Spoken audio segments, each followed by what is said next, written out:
Yo. What's good with it? What's good with it? It's the homie MACK.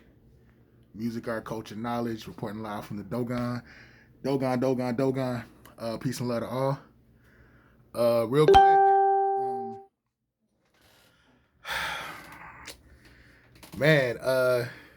I just feel like chiming in tonight. It's hella late right now. Eastern Standard Time. And I just want to say real quick, like, I feel like our country, like, we only deal with the symptoms. We never get to the root of the problem.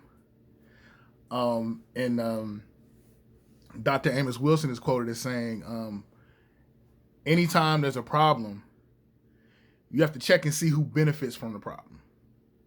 Someone is benefiting from the problem. And I know my couple of the homies told me I sound like a Marxist. I sound like I'm down with Vladimir Lenin and all them folks. And I can't say I'm a communist, but at the end of the day, this country functions off of failure. Our infrastructure economically cannot function without a bottom caste.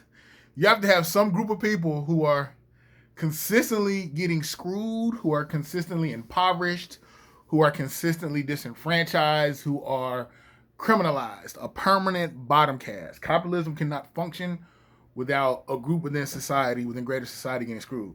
And by and large, from Reconstruction, pre-Reconstruction, till now, on U.S. soil, it has been black people. You know, and everybody's saying, well, if we just get Trump out of office, it'll fix our problems. No, it won't. It doesn't matter. We can get Joe Biden in office. It doesn't matter.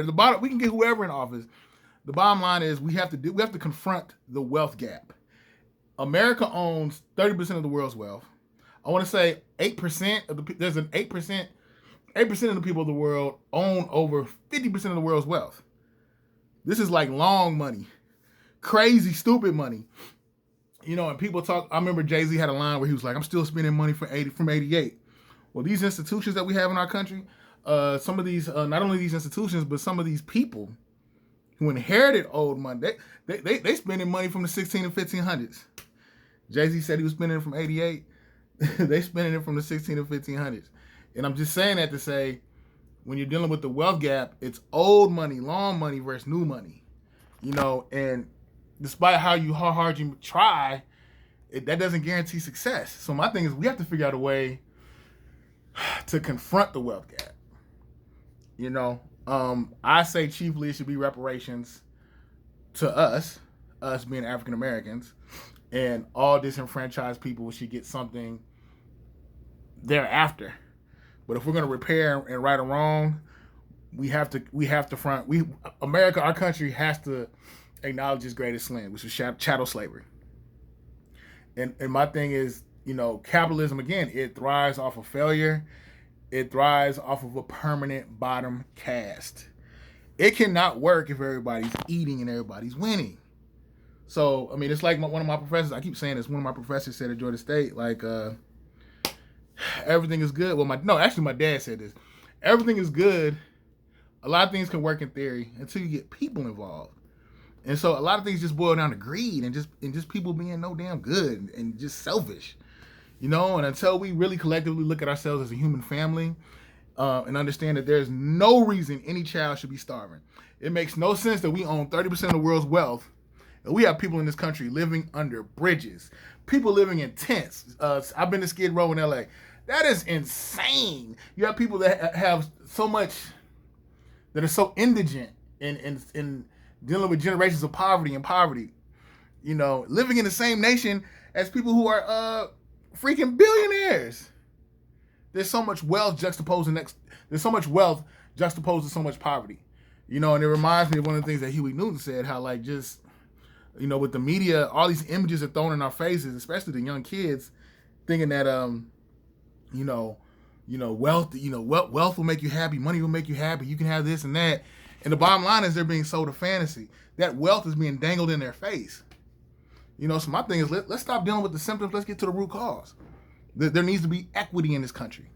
But the powers that be don't want equity because that's going to take money out their pocket. You know what I'm saying? So my thing is, we live in a police state. And I understand that when it comes to civil unrest, you do need to get the military involved just to maintain order. But I'm saying we live in a police state with different laws like stop and frisk.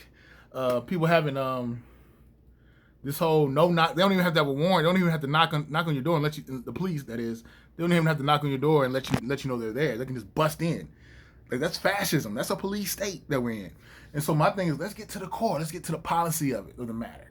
I do think that there are some industries in America that I think should be nationalized, and it shouldn't just be privately owned. It should be for the sole benefit of the greater good of society. I know a lot of things I'm saying are probably idealistic in a lot of ways, but justice needs to prevail.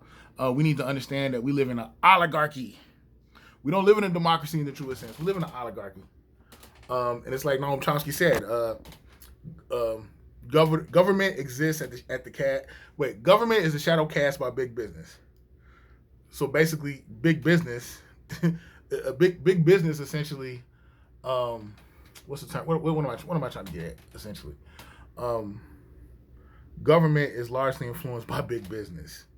We had a black president who basically kissed corporate ass, kissed Wall Street's ass, and I don't know, I guess his hand was forced, but I don't know. This is just my session of Mac Minutes, just speaking my thoughts. Let me know how you feel. I hope everybody's healthy. Hope everybody's staying clean. I know I need to clean up. I've been doing so many different things.